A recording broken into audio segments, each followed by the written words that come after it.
قال اللہ تبارک و تعالی فی القرآن المجید والفرقان الحمید۔ قرآن پاک کی صورت بنی اسرائیل کی آیت نمبر 23 ہے، جس میں اللہ پاک کی ذات بابرکات نے والدین کے حقوق بیان فرمائے ہیں۔ اللہ پاک فرماتا ہے وَقَضَىٰ رَبُّكَ، اے میرے پیارے رسول علیہ الصلوۃ والسلام، آپ کے رب کا یہ فیصلہ ہے کہ اللہ تعبدوا الا ایاہ، کہ اللہ کے سوا کسی کی عبادت نہ کی جائے۔ یہ تمہارے رب کا فیصلہ ہے، عبادت صرف اور صرف اللہ کی ذات کی جائے، اور کوئی عبادت کے لائق نہیں ہے۔ یہ تمہارے رب کا فیصلہ ہے۔ اور دوسرا فیصلہ یہ ہے اس آیت مبارکہ میں وَبِالْوَالِدَيْنِ إِحْسَانًا، اور اپنے والدین کے ساتھ احسن سلوک کیا جائے۔ احسن حسین کا اس میں مبالغہ ہے۔ حسین کا معنی ہے سونا، اور احسن کا معنی ہے بہت زیادہ سونا۔ تو خدا نے اپنے پیارے حبیب علیہ الصلوۃ والسلام کے ساتھ باتیں کرتے ہوئے ارشاد فرمایا ہے کہ اے میرے محبوب علیہ السلام، میں نے والدین کے ساتھ سونا سلوک کرنے کا حکم نہیں دیا، بلکہ بہت سونا سلوک کرنے کا حکم دیا ہے۔ جس طرح مثال کے طور پر لفظ مجید ہے، مجید کا معنی ہے بزرگی والا، امجد کا معنی ہے بہت زیادہ بزرگی والا، حمید کا معنی ہے تعریف کیا گیا، احمد کا معنی ہے بہت زیادہ تعریف کیا گیا، کبیر کا معنی ہے بڑا، اکبر کا معنی ہے بہت بڑا یا سب سے بڑا۔ اسی طرح جمیل کا معنی ہے جمال والا، اجمل کا معنی ہے بہت زیادہ جمال والا۔ تو خدا کی ذات بابرکات نے فرمایا کہ حسین سلوک نہ کرو اپنے والدین کے ساتھ، بلکہ احسن سلوک کرو، یعنی صرف اور صرف سونا سلوک نہ کرو، بلکہ بہت زیادہ سونا سلوک کرو اپنے والدین کے ساتھ۔ نمبر 2، یہاں پہ لفظ احسان بھی اس کا معنی کیا جا سکتا ہے۔ احسان، جس طرح کہ آپ نے پہلے سنا ہے کہ ایک عدل ہوتا ہے، ایک احسان ہوتا ہے۔ عدل یہ ہے کہ دونوں پلڑے برابر کر کے سودا دیا جائے۔ احسان یہ ہے کہ سودے والا پلڑا تھوڑا سا جھکا کر دیا جائے، یعنی کسی نے اگر نیکی کی ہے تو اس کے ساتھ اس سے بڑھ کر نیکی کی جائے، تو اس کا معنی ہے احسان۔ تو والدین نے جتنی نیکیاں ہمارے ساتھ کی ہیں یا جتنے احسان ہمارے ساتھ کیے ہیں، ان کا تو ہم شمار ہی نہیں کر سکتے۔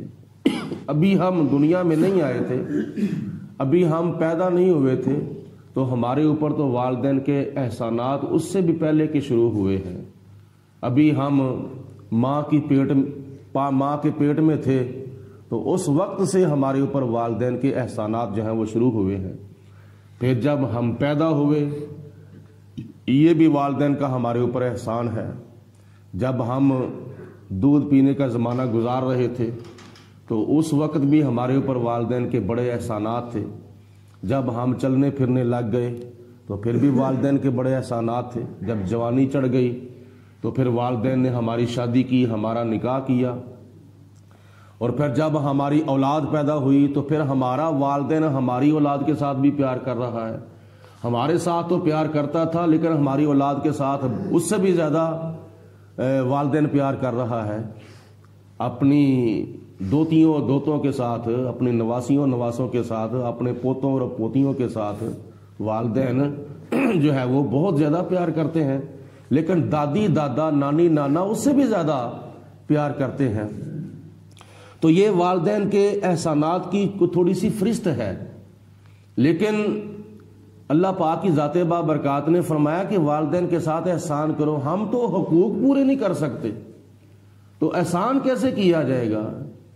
تو پھر بھی اللہ کی ذات بابرکات کے حکم پر عمل کرنا ہے۔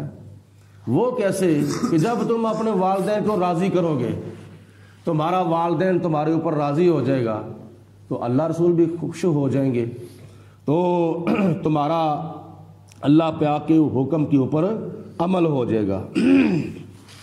آگے خدا تعالیٰ نے فرمایا اما یبلغن عندک الکبر احدہما او کلاہما، اگر تمہاری زندگی کے اندر تمہارے والدین میں سے دونوں ہی یا ایک بڑھاپے کو پہنچ جائیں، بوڑھے ہو جائیں، ماں بوڑھی ہو جائے یا باپ بوڑھا ہو جائے یا دونوں ہی بوڑھے ہو جائیں، فلا تقل لہما اف، تو ان کے سامنے اف تک بھی نہ کہنا، ان کو اف تک بھی نہ کہنا۔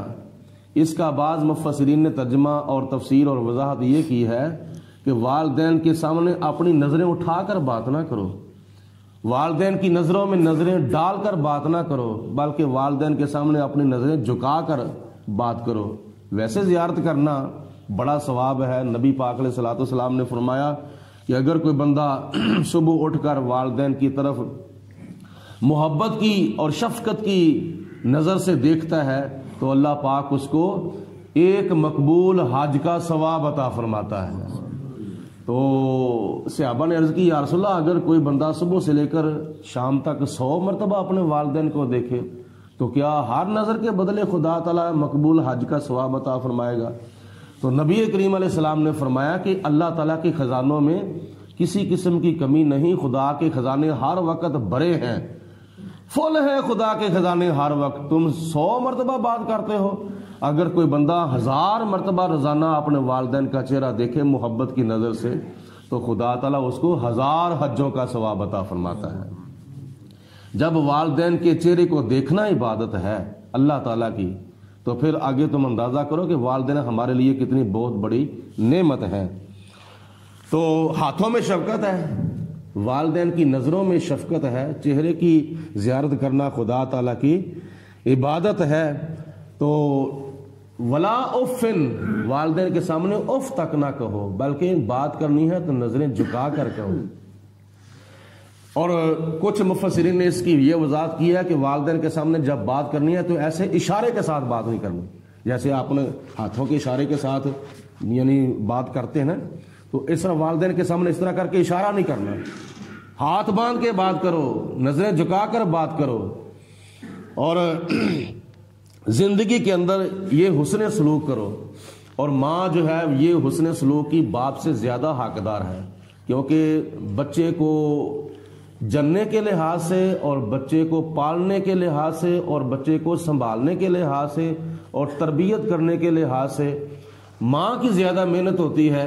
تو اس لیے حضور علیہ الصلوۃ والسلام کی بارگاہ میں کسی صحابی نے عرض کی یا رسول اللہ، میرے حسن سلوک کا سب سے زیادہ حقدار کون ہے؟ تو حضور علیہ السلام نے فرمایا اموں کا، تیری ماں۔ پھر سوال کیا حضور کون؟ پھر فرمایا اموں کا، تمہاری ماں۔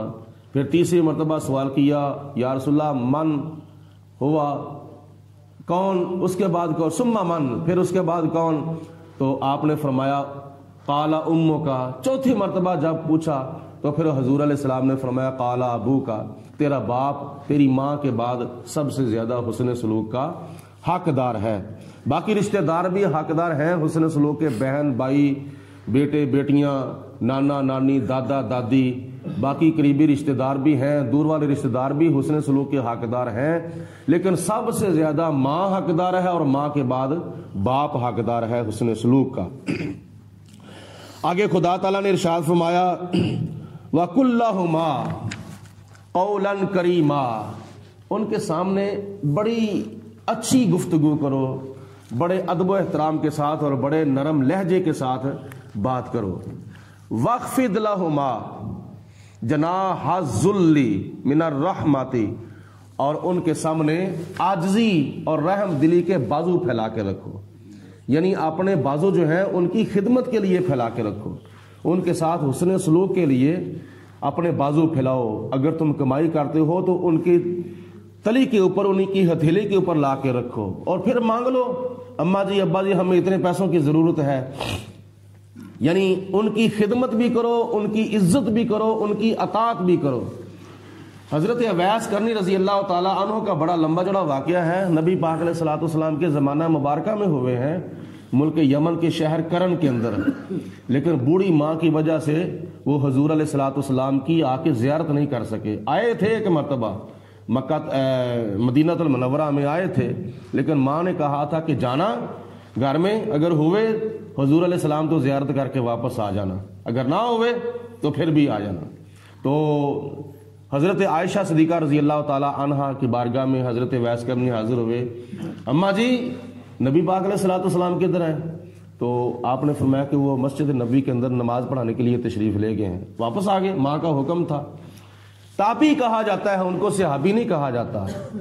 ماں کی خدمت کی وجہ سے صحابیت کا درجہ ہی حاصل نہیں کیا، حالانکہ پوری امت میں سے صحابیت کا درجہ سب سے اعلیٰ اور افضل ہے۔ تو جناب اویس کرنی رضی اللہ تعالیٰ عنہ نے کس قدر اپنی ماں کی رکھوالی کی تھی۔ اپنے بازو پھیلا کے رکھو والدین کے سامنے، عاجزی کے اور رحم دلی کے۔ وَقُلْ رَبِّ ارْحَمْهُمَا، اور ان کے لیے دعا کرو رحم کرنے کی، یا اللہ ہمارے دونوں والدینوں کے اوپر رحم فرما، ماں کے اوپر بھی رحم فرما، باپ کے اوپر بھی رحم فرما۔ کما ربیانی صغیرا، جیسا کہ انہوں نے مجھے بچپن میں پالا تھا۔ والدین کو رب نہیں کہا جاتا، لیکن خدا نے قرآن پاک کے اوپر والدین کے اوپر قرآن پاک میں لفظ رب کا اطلاق فرمایا ہے۔ وہ تمہارے چھوٹے رب ہیں، رب یعنی صغیرہ، وہ تمہارے چھوٹے رب ہیں، لیکن والدین کو رب کہنے کا حکم نہیں۔ اللہ پاک کی ذات بابرکات نے اپنی صفت ربوبیت کا جو پرتو اور عکس ہے وہ والدین کے اوپر ڈالا ہے۔ تو خدا تعالیٰ نے فرمایا کہ اپنے والدین کے لیے دعا مانگتے رہو، یہ دعا مانگو کہ یا اللہ رب ارحمہما، ہمارے والدین کے اوپر رحم فرما، کما ربیانی صغیرہ، جیسا کہ انہوں نے مجھے بچپن میں، لڑکپن میں، چھٹپن میں پالا تھا اور سنبھالا تھا اور کسی قسم کی کمی نہیں آنے دی تھی۔ تو نبی پاک علیہ الصلوۃ والسلام نے ارشاد فرمایا کہ والدین کے حقوق میں سے ایک حق یہ بھی ہے کہ اگر تمہارے والدین زندہ ہیں تو ان کی زیادہ سے زیادہ خدمت کی جائے، اطاعت کی جائے، عزت کی جائے، اور اگر کوئی ان سے غلطی ہو جاتی ہے تو بڑے آسان طریقے کے ساتھ ان کو لقمہ دیا جائے، ان کا مقابلہ نہ کیا جائے، ان کو جھڑکا نہ جائے، ان کو ڈانٹا نہ جائے، بلکہ بڑی اچھی بات ان کو کہی جائے اور بڑے اچھے انداز میں ان کو لقمہ دیا جائے۔ جس طرح امام صاحب نماز پڑھاتے پڑھاتے بھول جاتے ہیں، بیٹھنا تھا تو اٹھ جاتے ہیں، اٹھنا تھا تو بیٹھ جاتے ہیں، تو پیچھے سے لقمہ دیتے ہیں نمازی بڑے آسان طریقے کے ساتھ۔ اسی طرح والدین بھی کوئی فرشتے نہیں ہیں، بڑھاپے کے اندر ان سے بھی غلطی ہو سکتی ہے، لیکن ان کو مشورہ دینا چاہیے بڑے آسان طریقے کے ساتھ۔ مقابلے بازی کر کے اگر والدین سے اپنی بات منوائی جائے گی تو یہ پھر اچھی بات نہیں، یہ بڑی بے ادبی ہے۔ تو اللہ پاک کی ذات بابرکات نے فرمایا کہ آپ نے والدین کے ساتھ آسان سلوک جتنا بھی کیا جا سکتا ہے کرو، اور نبی پاک علیہ السلام نے فرمایا کہ والدین کے حقوق میں سے ایک حق یہ بھی ہے کہ ان کے فوت ہونے کے بعد ان کے لیے بھی بخشش کی دعا مانگتے رہو۔ اور والدین کے لیے بخشش کی دعا مانگنے کا خصوصی موقع ہوتا ہے 5 وقت کی نماز۔ بندہ 5 وقت کی نماز پڑھے تو آرڈی طور پر والدین کے لیے خصوصی طور پر بخشش کی دعا مانگی جاتی ہے۔ ربنا اغفر لی ولوالدی وللمؤمنین یوم یقوم الحساب، یا اللہ میری بھی بخشش فرما دے اور میرے والدین کی بھی بخشش فرما دے، بلکہ قیامت تک آنے والے مسلمانوں کی بخشش فرما دے۔ اور پھر ایک حق یہ بھی ہے والدین کا کہ جب والدین فوت ہو جائیں تو ان کے جو دوست ہیں، والدین باپ کے دوست ہیں یا ماں کی جو سہیلیاں ہیں، ان کی بھی عزت کی جائے۔ تو یہ بھی والدین کے حقوق میں سے ایک حق ہے۔ تو یہ مت خیال کرو کہ والدین اب بوڑھے ہو گئے ہیں، ہر وقت کھانسی کرتے رہتے ہیں، ادھر ادھر کی باتیں کرتے رہتے ہیں، فضول باتیں کرتے رہتے ہیں۔ کیا تو فضول باتیں نہیں کرتا تھا جب تو پیدا ہوا تھا؟ دودھ پینے کے زمانے میں تو اپنے والدین سے فضول باتیں نہیں کرتا تھا؟ تو یہ یاد رکھیں کہ جب سورج طلوع ہوتا ہے، جو کیفیت سورج کے طلوع ہونے کے وقت ہوتی ہے وہی کیفیت سورج کے غروب ہونے کے وقت ہوتی ہے۔ جس طرح کا رنگ سورج کے طلوع کے وقت ہوتا ہے اسی طرح کا رنگ سورج کے غروب ہونے کے وقت ہوتا ہے. تو اسی طرح جب بچہ پیدا ہوتا ہے تو اس کے منہ کے اندر دانت نہیں ہوتے, وہ فضول باتیں کرتا ہے, وہ بھی ادھر ادھر کی باتیں کرتا رہتا ہے. تو جس طرح والدین جب بڑھاپے میں چلے جاتے ہیں تو ان کے منہ کے اندر بھی دانت نہیں رہتے, یا ان کی عادتیں جو ہیں وہ بچوں کی طرح ہو جاتی ہیں. بلکہ قرآن پاک میں تو اللہ تعالیٰ فرماتا ہے کہ تم میں سے بعض لوگ وہ ہیں کہ جو نکارہ عمر کی طرف لٹا دیے جاتے ہیں. تو پھر ان کو اس وقت برداشت کرنا اور ان کی خدمت کرنا اور ان کے ساتھ حسن سلوک کرنا اور ان کے سامنے مقابلے بازی نہ کرنا, یہ بہت ہی بردباری ہے اور بہت ہی رحم دلی ہے اور بہت ہی عاجزی ہے. تو اللہ پاک کی ذات بابرکات ہم سب کو اپنے والدین کی زیادہ سے زیادہ خدمت اور عزت اور اطاعت اور قدر کرنے کی توفیق عطا فرمائے. جن کے والدین فوت ہو چکے ہیں وہ اپنے والدین کے لیے زیادہ سے زیادہ بخشش کی دعا مانگا کرو. اگر ہو سکے تو 8ویں دن ان کی قبر کے اوپر حاضری دیا کرو.